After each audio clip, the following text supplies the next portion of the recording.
What's happening, you connoisseurs, you aficionados of the pulps?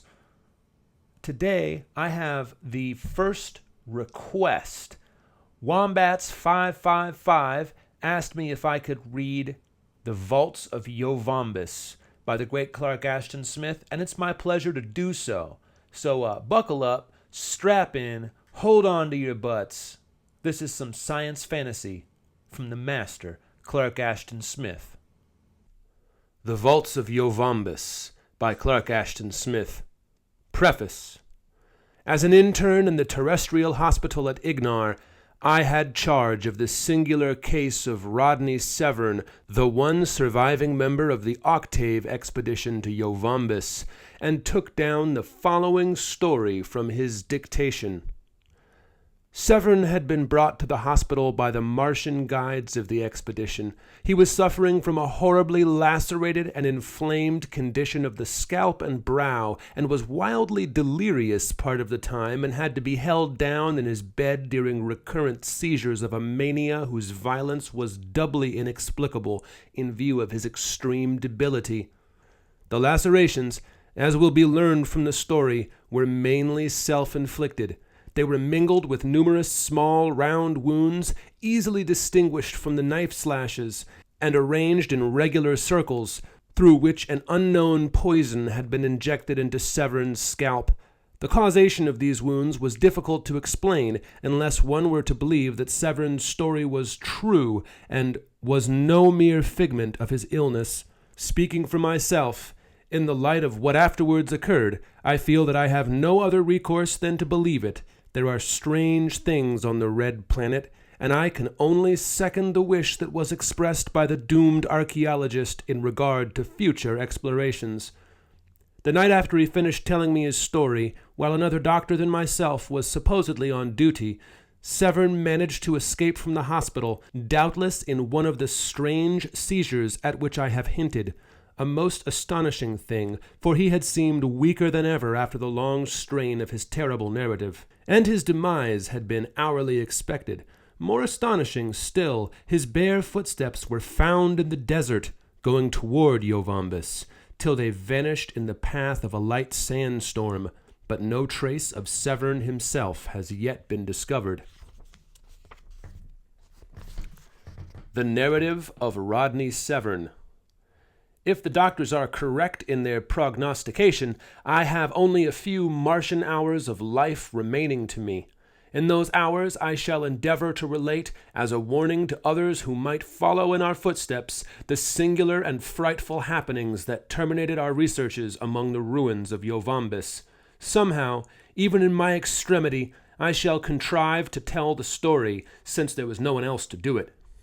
But the telling will be toilsome and broken, and after I am done the madness will recur, and several men will restrain me lest I should leave the hospital and return across many desert leagues to those abominable vaults beneath the compulsion of the malignant and malevolent virus which is permeating my brain. Perhaps death will release me from that abhorrent control, which would urge me down to bottomless underworld warrens of terror for which the saner planets of the solar system can have no analogue.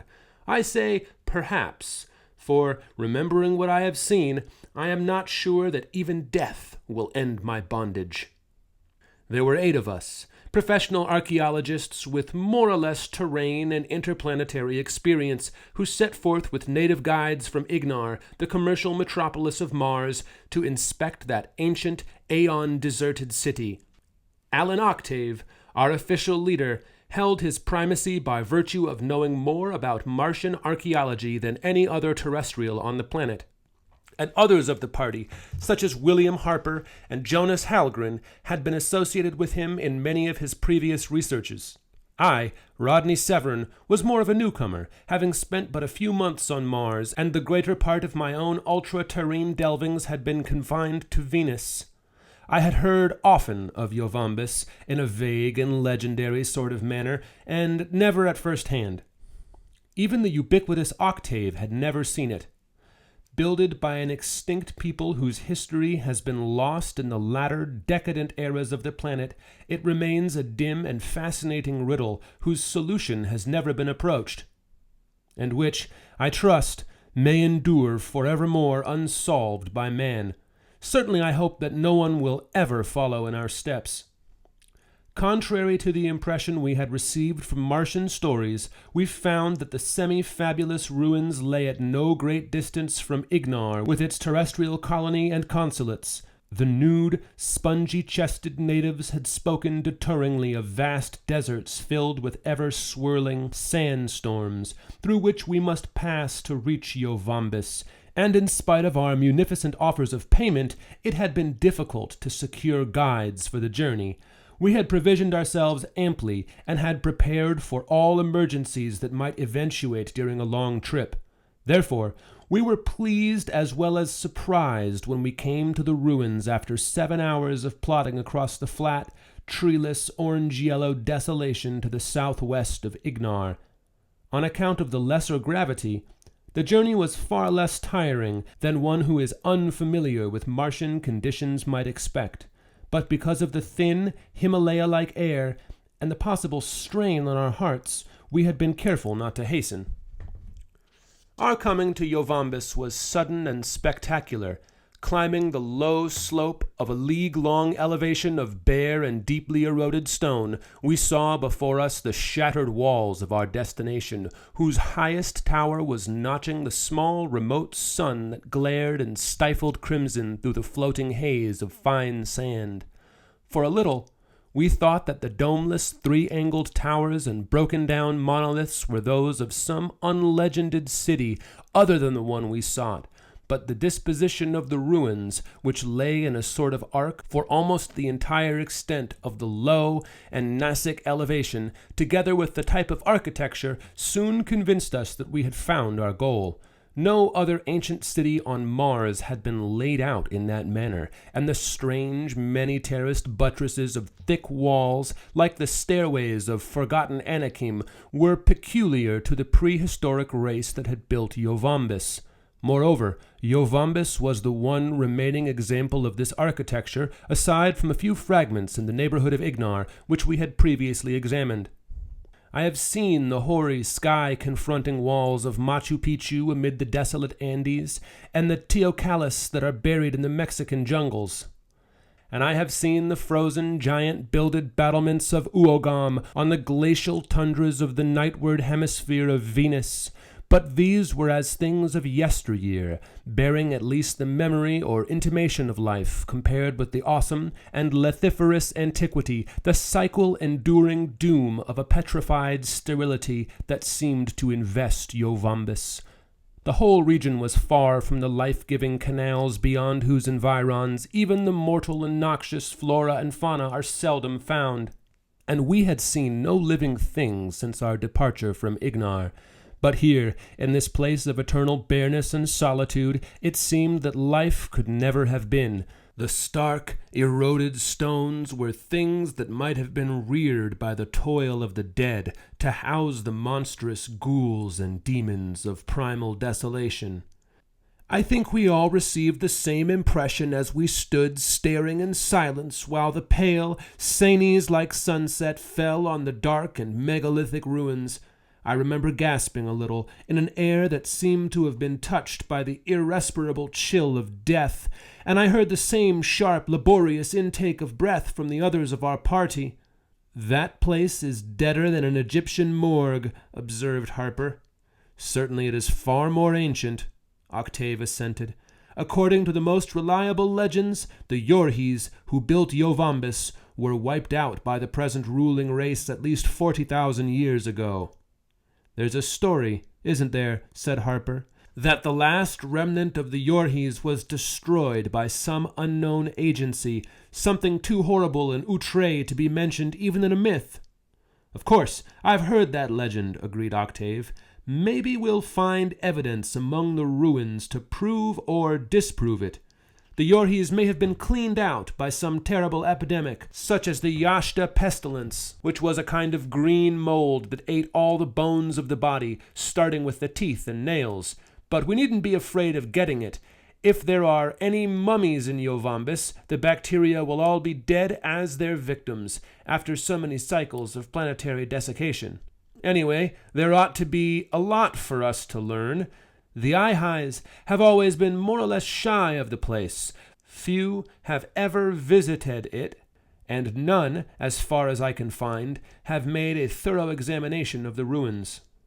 The sun had gone down with uncanny swiftness, as if it had disappeared through some sort of prestidigitation rather than the normal process of setting. We felt the instant chill of the blue-green twilight, and the ether above us was like a huge, transparent dome of sunless ice, shot with a million bleak sparklings that were the stars. We donned the coats and helmets of Martian fur, which must always be worn at night, and going on to westward of the walls, we established our camp in their lee, so that we might be sheltered a little from the jar, that cruel desert wind that always blows from the east before dawn. Then, lighting the alcohol lamps that had been brought along for cooking purposes, we huddled around them while the evening meal was prepared and eaten. Afterwards, for comfort rather than because of weariness, we retired early to our sleeping bags, and the two Ihais, our guards, wrapped themselves in the cerement-like folds of gray basa cloth, which are all the protection their leathery skins appear to require even in the sub-zero temperatures. Even in my thick, double-lined bag, I still felt the rigor of the night air, and I am sure it was this, rather than anything else, which kept me awake for a long while and rendered my eventual slumber somewhat restless and broken. Of course, the strangeness of our situation and the weird proximity of those Aeonian walls and towers may in some measure have contributed to my unrest, but at any rate, I was not troubled even by the least presentiment of alarm or danger, and I should have laughed at the idea that anything of peril could lurk in Yovambus, amid whose undreamable and stupefying antiquities the very phantoms of its dead must long since have faded into nothingness. I remember little, however, except the feeling of interminable duration that often marks a shallow and interrupted sleep. I recall the marrow-piercing wind that moaned above us towards midnight, and the sand that stung my face like a fine hail as it passed, blowing from desert to immemorial desert, and I recall the still, inflexible stars that grew dim for a while with that fleeing ancient dust. Then the wind went by, and I drowsed again, with starts of semi-wakefulness. At last, in one of these, I knew vaguely that the small twin moons, Phobos and Deimos, had risen and were making huge and spectral shadows with the ruins and were casting an ashen glimmer on the shrouded forms of my companions. I must have been half asleep, for the memory of that which I saw is doubtful as any dream. I watched beneath drooping lids the tiny moons that had topped the domeless triangular towers, and I saw the far-flung shadows that almost touched the bodies of my fellow archaeologists. The whole scene was locked in a petrific stillness, and none of the sleepers stirred. Then, as my lids were about to close, I received an impression of movement in the frozen gloom, and it seemed to me that a portion of the foremost shadow had detached itself and was crawling towards Octave, who lay nearer to the ruins than we others. Even through my heavy lethargy, I was disturbed by a warning of something unnatural and perhaps ominous. I stirred to sit up, and even as I moved, the shadowy object, whatever it was, drew back and became merged once more in the greater shadow. Its vanishment startled me into full wakefulness, and yet I could not be sure that I had actually seen the thing in that brief, final glimpse. It had seemed like a roughly circular piece of cloth or leather, dark and crumpled, and 12 or 14 inches in diameter, that ran along the ground with the doubling movement of an inchworm, causing it to fold and unfold in a startling manner as it went. I did not go to sleep again for nearly an hour, and if it had not been for the extreme cold, I should doubtless have gotten up to investigate and make sure whether I had really beheld an object of such bizarre nature or had merely dreamt it. I lay staring at the deep ebon shadow which had disappeared, while a series of fanciful wanderings followed each other in antic procession through my mind. Even then, though somewhat perturbed, I was not aware of any actual fear or intuition of possible menace, and more I began to convince myself that the thing was too unlikely and fantastical to have been anything but the figment of a dream. And at last I nodded off into light slumber. The chill, demoniac sighing of the jar across the jagged walls woke me, and I knew that the faint moonlight had received the hueless accession of early dawn. We all rose, and prepared our breakfast with fingers that grew numb in spite of the spirit lamps. Then, shivering, we ate while the sun leapt over the horizon like a juggler's ball. Enormous, gaunt, without gradations of shadow or luminosity, the ruins beetled before us in the thin light, like the mausolea of primordial giants that abide from darkness-eaten aeons to confront the last dawn of an expiring orb. My queer visual experience during the night had taken on more than ever a phantasmagoric unreality, and I gave it no more than a passing thought, and did not speak of it to the others. But even as the faint distorted shadows of slumber often tinge into one's waking hours, it may have contributed to the nameless mood in which I found myself, a mood in which I felt the unhuman alienage of our surroundings and the black, fathomless antiquity of the ruins like an almost unbearable oppression. The feeling seemed to be made of a million spectral adumbrations that oozed unseen but palpable through the great unearthly architecture that weighed upon me like tomb-born incubi, but were void of form and meaning such as could be comprehended by human thought. I appeared to move, not in the open air, but in the smothering gloom of sealed sepulchral vaults, to choke with a death-fraught atmosphere, with the miasmata of aeon-old corruption. My companions were all eager to explore the ruins, and of course it was impossible for me to even mention the apparently absurd and baseless shadows of my mood. Human beings on other worlds than their own are often subject to nervous and psychic symptoms of this sort, engendered by the unfamiliar forces, the novel radiations of their environment. But as we approached the buildings in our preliminary tour of examination, I lagged behind the others, seized by a paralyzing panic that left me unable to move or breathe for a few moments. A dark, freezing clamminess seemed to pervade my brain and muscles and suspend their inmost working. Then it lifted, and I was free to go and follow the others. Strangely, as it seemed, the two Martians refused to accompany us. Stolid and taciturn, they gave no explicit reason, but evidently nothing would induce them to enter Yovambus. Whether or not they were afraid of the ruins we were unable to determine. Their enigmatic faces, with the small oblique eyes and huge flaring nostrils, betrayed neither fear nor any other emotion intelligible to man. In reply to our questions, they merely said that no Ihai had set foot among the ruins for ages. Apparently there was some mysterious taboo in connection with the place. For equipment in that preliminary tour, we took along only a crowbar and 2 picks. Our other tools and some cartridges of high explosives we left at our camp to be used later if necessary, after we had surveyed the ground.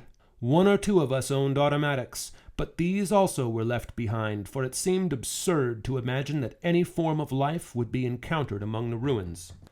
Octave was visibly excited as we began our inspection, and maintained a running fire of exclamatory comment. The rest of us were subdued and silent, and I think that my own feeling, in a measure, was shared by many of the others. It was impossible to shake off the somber awe and wonder that fell upon us from those megalithic stones. I have no time to describe the ruins minutely, but must hasten on with my story. There is much that I could not describe anyway, for the main area of the city was destined to remain unexplored. We went on for some distance among the triangular terraced buildings, following the zigzag streets that conformed to this peculiar architecture. Most of the towers were more or less dilapidated, and everywhere we saw the deep erosion wrought by cycles of blowing wind and sand which, in many cases, had worn into roundness the sharp edges of the mighty walls. We entered some of the towers through high, narrow doorways, but found utter emptiness within. Whatever they had contained in the way of furnishings must long ago have crumbled into dust, and the dust had been blown away by the searching desert gales.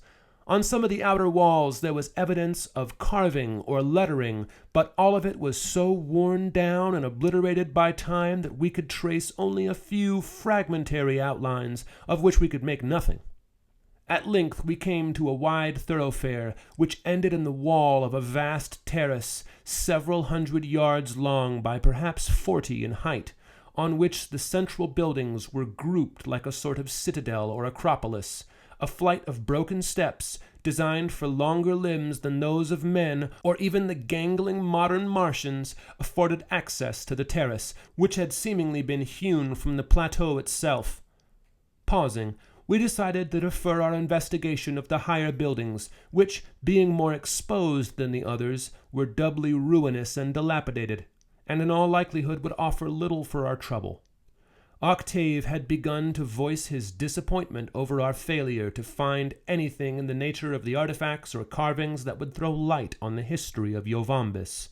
Then, a little to the right of the stairway, we perceived an entrance in the main wall, half choked with ancient debris. Behind the heap of detritus, we found the beginning of a downward flight of steps. Darkness poured from the opening like a visible flood, noisome and musty with primordial stagnancies of decay, and we could see nothing below the first steps, which gave the appearance of being suspended over a black gulf. Octave and myself and several others had brought along electric torches, in case we should need them in our explorations. It had occurred to us that there might be subterranean vaults or catacombs in Yovambus, even as in the latter-day cities of Mars, which are often more extensive underground than above, and such vaults would be the likeliest place in which to look for vestiges of the Yorhai civilization. Throwing his torch beam into the abyss, Octave began to descend the stairs. His eager voice called for us to follow. Again, for an instant, the unknown, irrational panic froze my faculties, and I hesitated while the others pressed forward behind me. Then, as before, the terror passed, and I wondered at myself for being overcome by anything so absurd and unfounded. I followed Octave down the steps, and the others came trooping after me. At the bottom of the high, awkward steps, we found ourselves in a long and roomy vault, like a subterranean hallway. Its floor was deep with siftings of immemorial dust, and in places there were heaps of a coarse gray powder, such as might be left by the decomposition of certain fungi that grow in the Martian catacombs under the canals. Such fungi, at one time, might conceivably have existed in Yovambus, but owing to the prolonged and excessive dehydration, they must have died out long ago. Nothing, surely, not even a fungus, could have lived in those arid vaults for many aeons past. The air was singularly heavy, as if the lees of an ancient atmosphere, less tenuous than that of Mars today, had settled down and remained in that stagnant darkness. It was harder to breathe than the outer layer. It was filled with unknown effluvia, and the light dust arose before us at every step, diffusing a faintness of bygone corruption, like the dust of powdered mummies.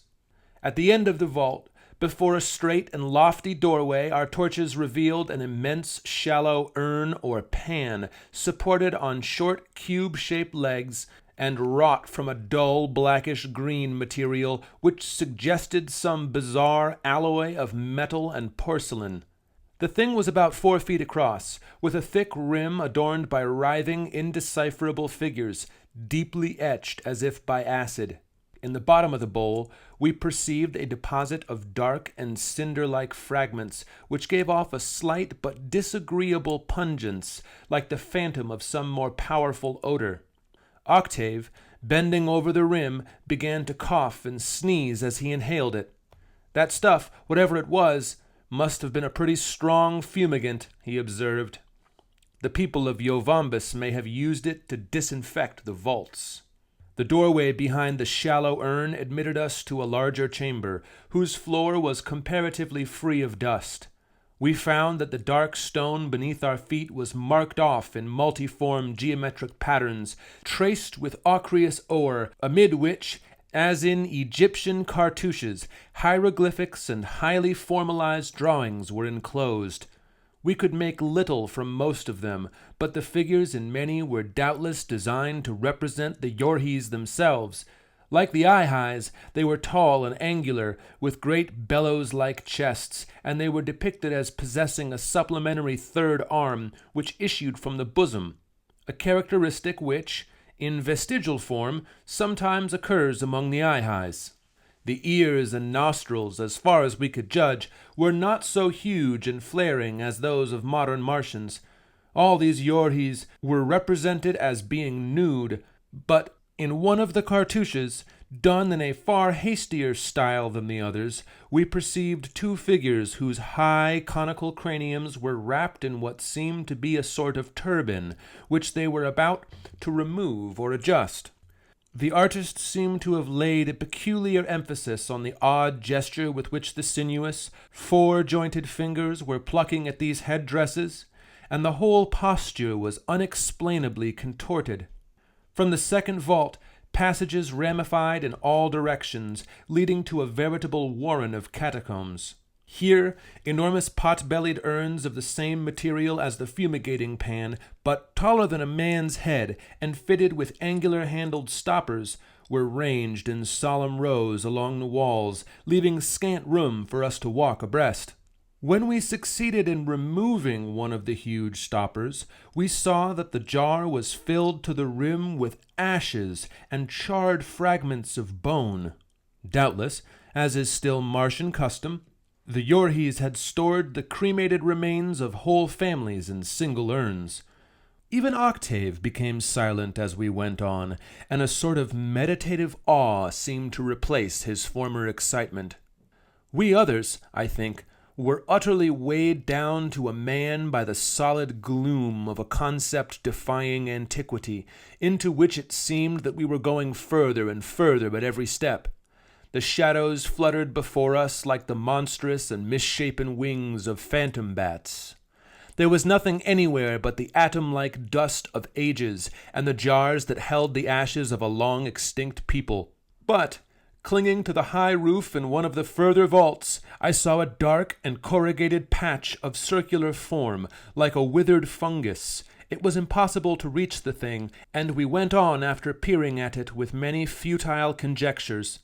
Oddly enough, I failed to remember at that moment the crumpled, shadowy object I had seen or dreamt the night before. I have no idea how far we had gone when we came to the last vault, but it seemed that we had been wandering for ages in that forgotten underworld. The air was growing fouler and more irrespirable, with a thick, sodden quality, as from a sediment of material rottenness, and we had about decided to turn back. Then, without warning, at the end of a long, urn-lined catacomb, we found ourselves confronted by a blank wall. Here, we came upon one of the strangest and most mystifying of our discoveries, a mummified and incredibly desiccated figure standing erect against the wall. It was more than 7 feet in height, of a brown, bituminous color, and was wholly nude except for a sort of black cowl that covered the upper head and drooped down at the sides in wrinkled folds. From the 3 arms and general contour, it was plainly one of the ancient Yorhis, perhaps the sole member of this race whose body had remained intact. We all felt an inexpressible thrill at the sheer age of this shriveled thing, which, in the dry air of the vault, had endured through all the historic and geologic vicissitudes of the planet to provide a visible link with lost cycles. Then, as we peered closer with our torches, we saw why the mummy had maintained an upright position. At ankles, knees, waist, shoulders, and neck, it was shackled to the wall by heavy metal bands, so deeply eaten and embrowned with a sort of rust that we had failed to distinguish them at first sight in the shadow. The strange cowl on the head, when closely studied, continued to baffle us. It was covered with a fine, mold-like pile, unclean and dusty as ancient cobwebs. Something about it, I knew not what, was abhorrent and revolting. "By Jove, this is a real find!" ejaculated Octave as he thrust his torch into the mummified face, where shadows moved like living things in the pit-deep hollows of the eyes, and the huge triple nostrils and wide ears that flared upward beneath the cowl. Still lifting the torch, he put out his free hand and touched the body very lightly. Tentative as the touch had been, the lower part of the barrel-like torso, the legs and the hands and forearms all seemed to dissolve into powder, leaving the head and upper body and arms still hanging on their metal fetters. The progress of decay had been queerly unequal, for the remnant portions gave no sign of disintegration. Octave cried out in dismay, then began to cough and sneeze as the cloud of brown powder, floating with airy lightness, enveloped him. We others all stepped back to avoid the powder. Then, above the spreading cloud, I saw an unbelievable thing. The black cowl on the mummy's head began to curl and twitch upward at the corners. It writhed with a verminous motion. It fell from the withered cranium, seeming to fold and unfold convulsively in mid-air as it fell. Then it dropped on the bare head of Octave, who, in his disconcertment at the crumbling of the mummy, had remained standing close to the wall. At that instant, in a start of profound terror, I remembered the thing that had inched itself from the shadows of Yovambus in the light of the twin moons, and had drawn back like a figment of slumber at my first waking movement.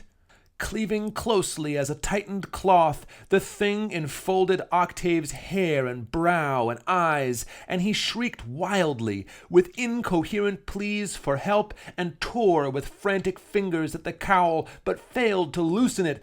Then his cries began to mount in a mad crescendo of agony, as if beneath some instrument of infernal torture, and he danced and capered blindly about the vault, eluding us with strange celerity, as we all sprang forward in an effort to reach him and release him from his weird encumbrance.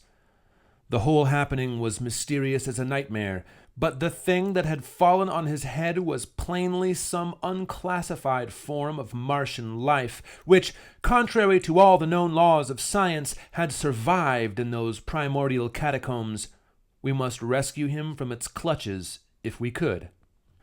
We tried to close in on the frenzied figure of our chief, which, in the far from roomy space between the last urns and the wall, should have been an easy matter, but, darting away in a manner doubly incomprehensible because of his blindfolded condition, he circled about us and ran past, to disappear among the urns toward the outer labyrinth of intersecting catacombs. "My God, what has happened to him?" cried Harper. "The man acts as if he were possessed." There was obviously no time for a discussion of the enigma, and we all followed Octave as speedily as our astonishment would permit. We had lost sight of him in the darkness, and when we came to the first division of the vaults, we were doubtful as to which passage he had taken, till we heard a shrill scream, several times repeated, in a catacomb on the extreme left. There was a weird, unearthly quality in those screams, which may have been due to the long stagnant air or the peculiar acoustics of the ramifying caverns, but somehow I could not imagine them as issuing from human lips, at least not from those of a living man. They seemed to contain a soulless, mechanical agony, as if they had been wrung from a devil-driven corpse. Thrusting our torches before us into the lurching, fleeing shadows, we raced along between rows of mighty urns. The screaming had died away in sepulchral silence, but far off we heard the light and muffled thud of running feet. We followed in headlong pursuit, but, gasping painfully in the vitiated, miasmal air, we were soon compelled to slacken our pace without the coming in sight of Octave. Very faintly, and further away than ever, like the tomb-swallowed steps of a phantom, we heard his vanishing footfalls. Then they ceased, and we heard nothing except our own convulsive breathing and the blood that throbbed in our temple veins like steadily beaten drums of alarm. We went on, dividing our party into 3 contingents when we came to a triple branching of the caverns.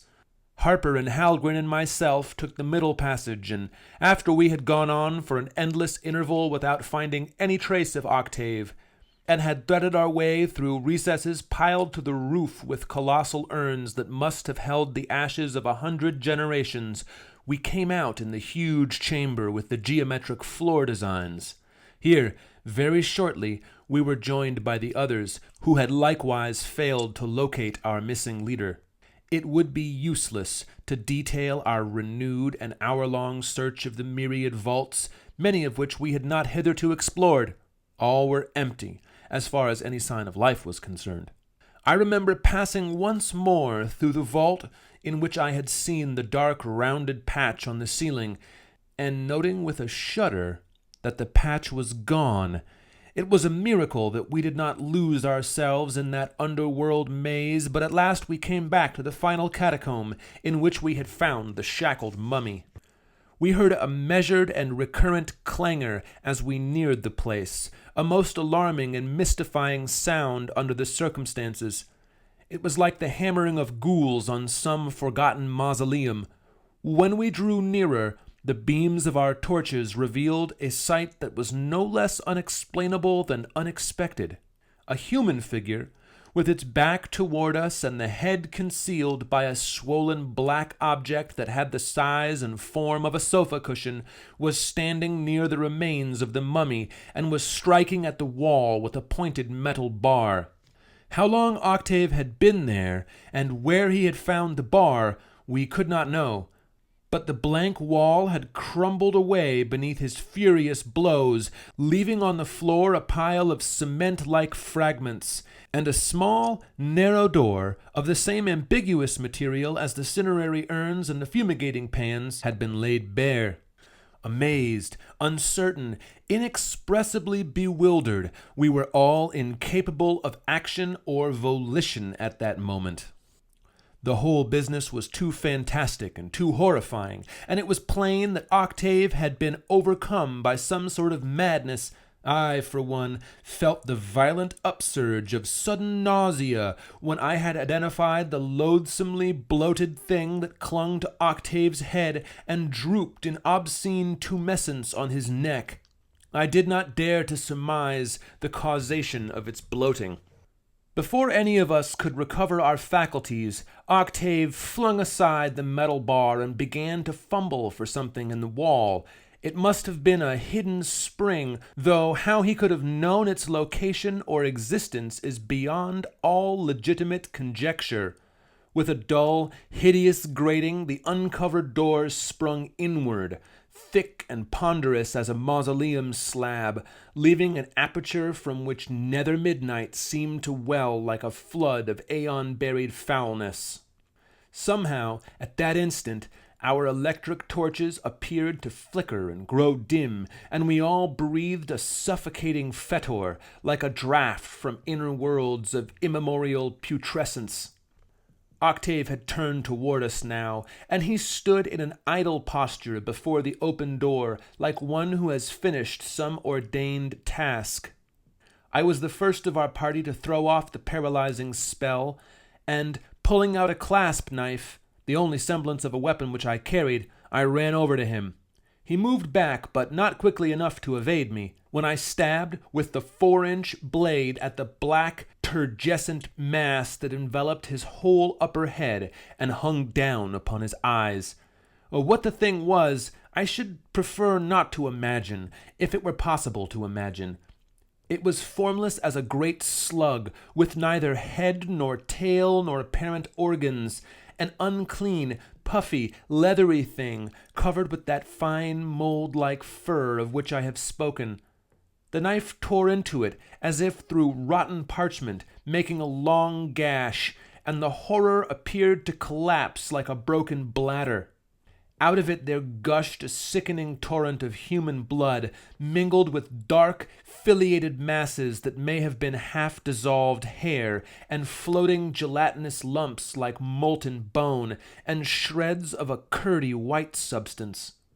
At the same time, Octave began to stagger and went down at full length on the floor.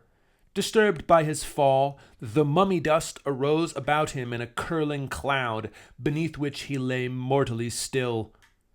Conquering my revulsion, and choking with the dust, I bent over him and tore the flaccid, oozing horror from his head.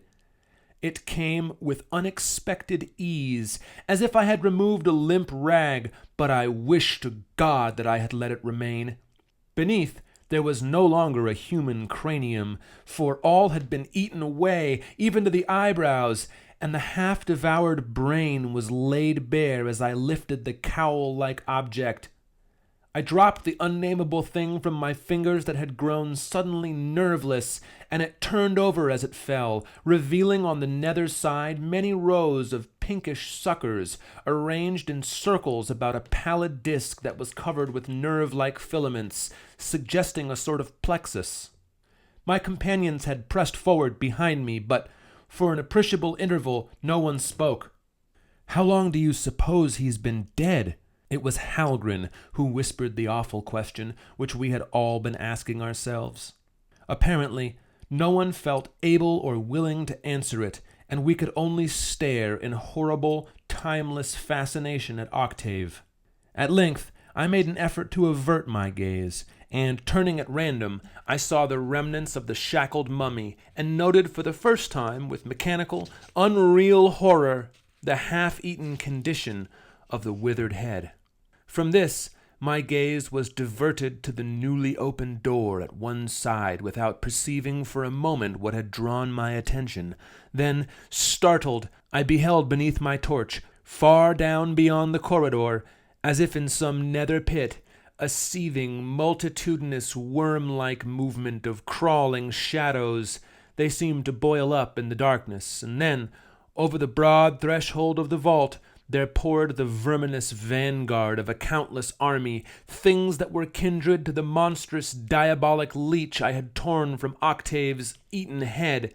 Some were thin and flat, like writhing, doubling discs of cloth or leather, and others were more or less poddy, and crawled with glutted slowness. What they had found to feed on in the sealed eternal midnight I do not know, and I pray that I shall never know. I sprang back and away from them, electrified with terror, sick with loathing, and the black army inched itself unendingly with nightmare swiftness from the unsealed abyss, like the nauseous vomit of horror-sated hells. As it poured toward us, burying Octave's body from sight in a writhing wave, I saw a stir of life from the seemingly dead thing I had cast aside, and saw the loathly struggle which it made to right itself and join the others. But neither I nor my companions could endure to look longer. We turned and ran between the mighty rows of urns, with the slithering mass of demon leeches close upon us, and scattered in blind panic when we came to the first division of the vaults. Heedless of each other, or of anything but the urgency of flight, we plunged into the ramifying passages at random. Behind me, I heard someone stumble and go down, with a curse that mounted to an insane shrieking, but I knew that if I halted and went back, it would be only to invite the same baleful doom that had overtaken the hindmost of our party. Still clutching the electric torch and my open clasp knife, I ran along a minor passage which, I seem to remember, would conduct with more or less directness upon the large outer vault with the painted floor. Here I found myself alone. The others had kept to the main catacombs, and I heard far off a muffled babble of mad cries, as if several of them had been seized by their pursuers. It seemed that I must have been mistaken about the direction of the passage, for it turned and twisted in an unfamiliar manner, with many intersections, and soon I found that I was lost in the black labyrinth, where the dust had lain unstirred by living feet for inestimable generations. The cinerary warren had grown still once more, and I heard my own frenzied panting, loud and stertorous as that of a Titan in the dead silence. Suddenly, as I went on, my torch disclosed a human figure coming toward me in the gloom. Before I could master my startlement, the figure had passed me with long, machine-like strides, as if returning to the inner vaults. I think it was Harper, since the height and build were about right for him, but I am not altogether sure, for the eyes and upper head were muffled by a dark, inflated cowl, and the pale lips locked as if in a silence of tetanic torture or death. Whoever he was, he had dropped his torch and was running blindfold in utter darkness, beneath the impulsion of that unearthly vampirism, to seek the very fountainhead of the unloosed horror. I knew that he was beyond human help, and I did not even dream of trying to stop him. Trembling violently, I resumed my flight, and was passed by 2 more of our party, stalking by with mechanical swiftness and sureness, and cowled with those satanic leeches. The others must have returned by way of the main passages, for I did not meet them, and was never to see them again. The remainder of my flight is a blur of pandemonian terror.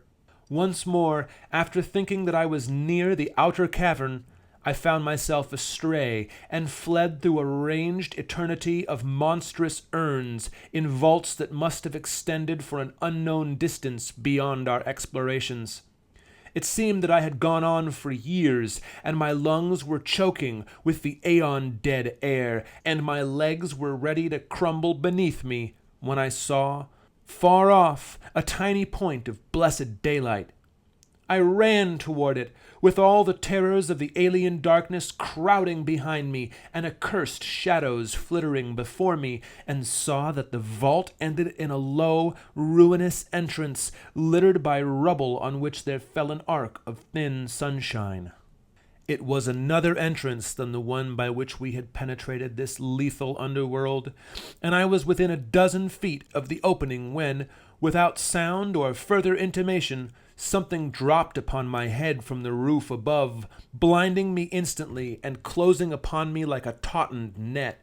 My brow and scalp, at the same time, were shot through with a million needle-like pangs, a manifold, ever-growing agony that seemed to pierce the very bone and converge from all sides upon my inmost brain. The terror and suffering of that moment were worse than aught which the hells of earthly madness or delirium could ever contain. I felt the foul, vampiric clutch of an atrocious death, and of more than death. I believe that I dropped the torch, but the fingers of my right hand had still retained the open knife. Instinctively, since I was hardly capable of conscious volition, I raised the knife and slashed blindly, again and again, many times, at the thing which had fastened its deadly folds upon me. The blade must have gone through and through the clinging monstrosity to gash my own flesh in a score of places, but I did not feel the pain of those wounds in the million throbbing torment that possessed me. At last I saw light, and saw that a black strip, loosened from above my eyes and dripping with my own blood, was hanging down my cheek. It writhed a little, even as it hung, and I ripped it away, and ripped the other remnants of the thing, tatter by oozing bloody tatter, from off my brow and head.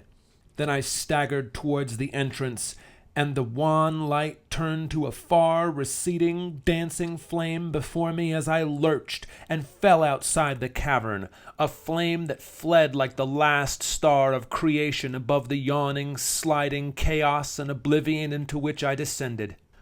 I am told that my unconsciousness was of brief duration. I came to myself, with the cryptic faces of the 2 Martian guides bending over me. My head was full of lancinating pains, and half-remembered terrors closed upon my mind like the shadows of mustering harpies. I rolled over and looked back toward the cavern mouth from which the Martians, after finding me, had seemingly dragged me for some distance. The mouth was under the terraced angle of an outer building, and within sight of our camp.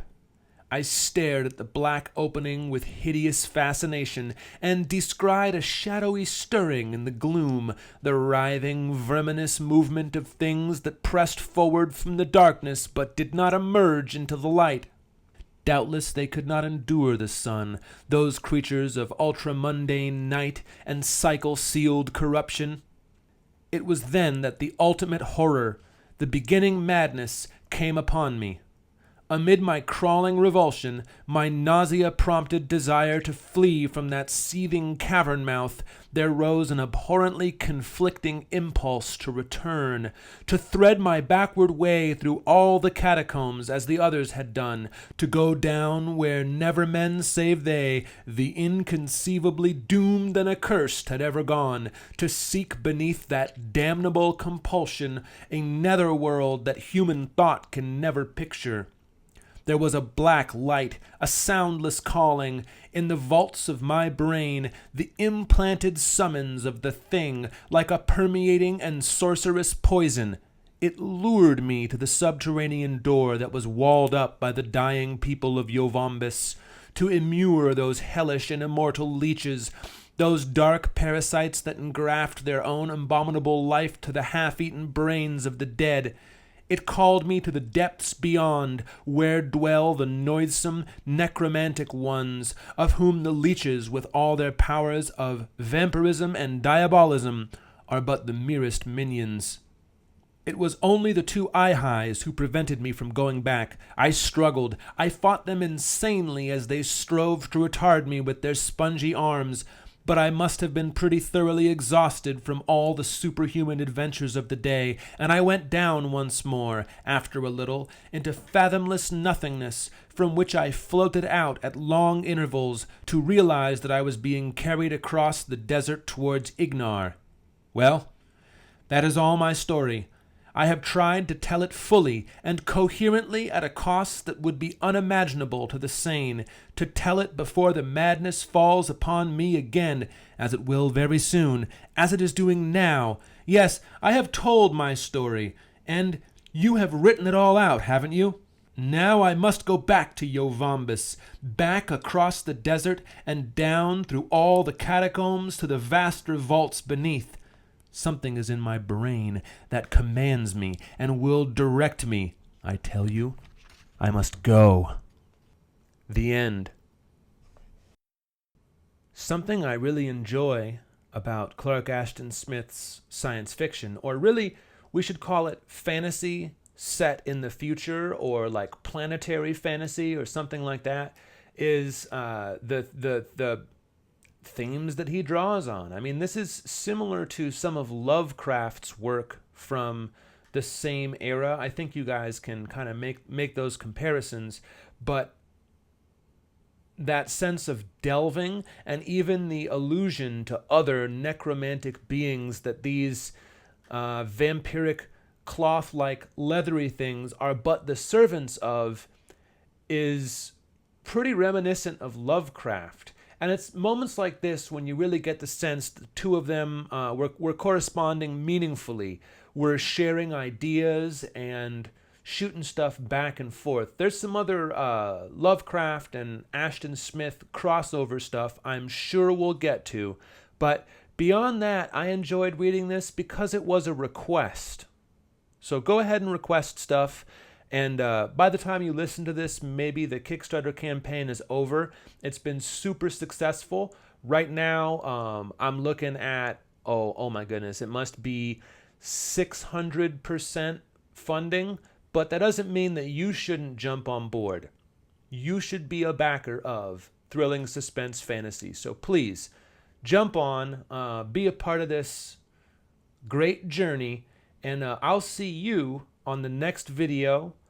Leave a comment below for something that you want me to read. Have an awesome day.